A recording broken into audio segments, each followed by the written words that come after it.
On August 19, 1992, in a game between the Seattle Mariners and Baltimore Orioles, MLB history was made.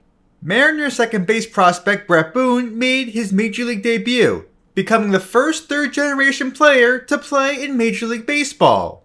Bret's father, Bob Boone, played 19 seasons in the big leagues, mostly for the Philadelphia Phillies and California Angels, while Bob's father, Ray, played 13 seasons, most of that coming as a Detroit Tiger. Boone becoming a third-generation player has nothing to do with the video, so why did I bring it up? Well, for a long time, that was his most noteworthy accomplishment in baseball. As for most of his career, Boone was an unremarkable player. Through the first 9 seasons of his career, from 1992 to 2000, Boone appeared in over 1,000 games and came to the plate nearly 4,400 times. He slashed .255 with a .312 on base and .413 slugging for 725 OPS, 88 adjusted OPS, and earned a measly 5.5 WAR. Among 99 players with at least 4,000 plate appearances during that stretch, Boone ranked 90th in OPS and 89th in adjusted OPS. If we were to look at all players during this time frame, he ranks 263rd in WAR. Okay, he wasn't a great hitter and in fact was one of the worst with that much playing time, but was he a great defender? Boone did win a Gold Glove, however his overall defense wasn't as good as you'd think. Through the 2000 season, Boone had a career total of negative 0.9 D-WAR. That includes a mark of negative 1.7 in a 4-season stretch from 1997 to 2000. Looking at 31 second basemen with at least 500 games played from 92 to 2000, Boone's D-WAR ranks near the bottom of the leaderboard at 26th. To put it all simply, Boone was a poor hitter and one of the worst defenders at his position. He also didn't have a stable roster spot, as he was shuffled between 4 teams during his career so far, including 3 different clubs in the past 3 seasons. I'm sure at least some people watching will argue Boone wasn't as bad as they make him out to be, as he had a handful of productive seasons. After all, he hit double-digit home runs 6 times, hit over 30 doubles 3 times, and drove in 95 RBIs during an all-star season. Yes, Boone sometimes managed to compile good counting stats, but then again, most of that came during the steroid era in a very hitter-friendly park with a ton of plate appearances. Boone wasn't downright terrible, but when compared to others in the league, he was undoubtedly one of the worst players with that much playing time. Turning 32 years old around the time of opening day for 2001, it certainly appeared as if Boone reached a ceiling for his career.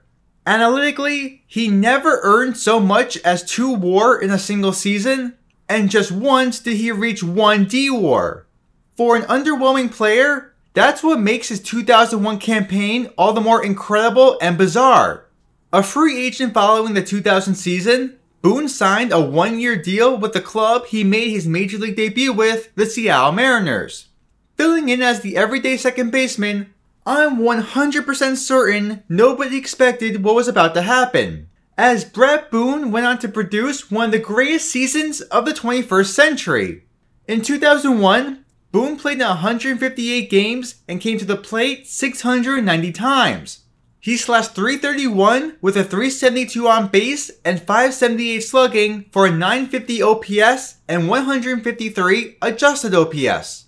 He collected over 200 hits, which includes 37 home runs, over 100 RBIs and runs, and 360 total bases. For his efforts, he was selected to the All-Star Game, won the Silver Slugger Award, and placed 3rd in MVP voting. Naturally, the stats mentioned, as well as practically everything else, were all career highs.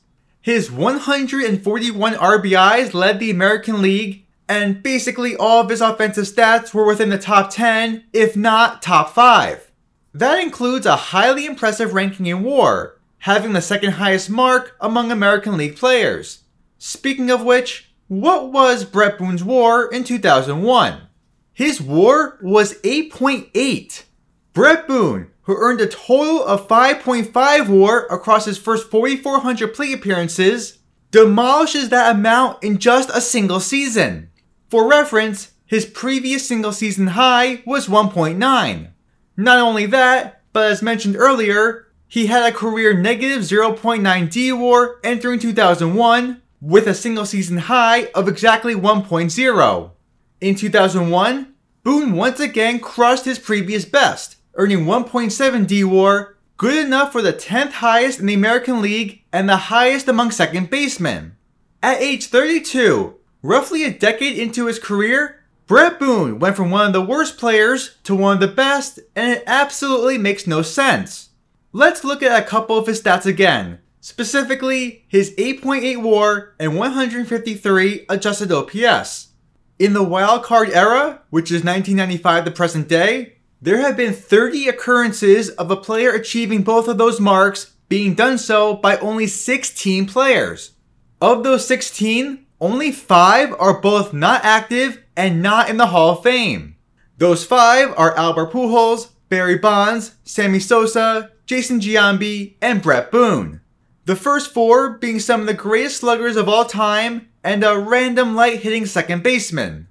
Looking again at this small group of 30, not only is Boone the only second baseman to accomplish this feat, he's also one of the oldest, with Barry Bonds being the only player older ever to earn 8.8 WAR with a 153 adjusted OPS. Also for comparison, in the entire history of Major League Baseball, only 6 second basemen have achieved this feat. 5 of those 6 are Hall of Famers, with Bret Boone being the odd man out. Following 2001, Boone signed a 4-year contract to remain in Seattle. He had a good but not great season in 2002, but followed that up with an incredible 2003 campaign, posting similar numbers to that of 2001. After 2003, Boone would never reach the same level of success. He had a down year in 2004, and after a poor start to 2005, was traded to the Minnesota Twins.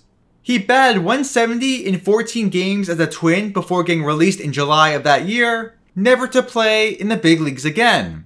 A big question many are probably wondering is how did he do it? How did Bret Boone go from a below average player to having one of the greatest seasons in MLB history? There's only speculation, but if you were to ask Jose Canseco, Bret Boone was on PEDs. According to Canseco, in his famous book, during spring training of 2001, he saw Boone on the field and stated, "I couldn't believe my eyes. He was enormous. Oh my God," I said to him, "what have you been doing?" "Shush," he said, "don't tell anybody." I should note that Canseco claims he had this conversation while on second base during a spring training game while he was on the Angels, but in the few games the Mariners did play the Angels in spring training 2001, Canseco never got to second base. In response to those claims that he took steroids, Boone stated, "I don't know him. He doesn't know me. I don't think I've ever exchanged more than 2-3 words with him. The whole thing is absolutely ridiculous. End of story. I'm not going to comment beyond that. It's so ridiculous. That incident he writes about in the book is false. The most I've ever said to him is, 'What's up, Jose?'" Also, in an interview from the time Canseco's book was released in 2005, Boone was asked if he ever took steroids, and he simply responded with, "No, no chance." One argument I saw that claims Boone may have taken steroids was that his playing ability fell off tremendously the very same season MLB first implemented PED testing. After all, Boone went from a decent season in 2004 to out of baseball by summer 2005. Definitely plausible, but Boone also publicly stated that he succumbed to alcohol abuse in 2005 and sometimes would drink up to a dozen beers after a game. Certainly, an alcohol addiction could deteriorate the body to the point of retirement. However, to throw a wrench into the mix, in 2002, when talking about the subject of steroids, Boone was quoted saying, "Who is to say someone's wrong for doing it? I don't know if steroids are good or bad. If steroids are done in moderation, done correctly and safely, it might be an option." A near flat-out endorsement for steroid use immediately following his historic year. Did Bret Boone take steroids or PEDs in 2001? It's possible, but if the only real evidence is a sketchy Jose Canseco story and a dumb comment from Boone himself, I think we have to give the benefit of the doubt. although that's up to you what to believe. Whatever the case is, in 2001, Bret Boone had one of the greatest seasons by a second baseman in the history of Major League Baseball. Someone who was a poor player for the first decade of his career came out of nowhere to have a monumental year, only matched by all-time hitting legends. It will likely be a long time before we see another second baseman do what he was able to accomplish.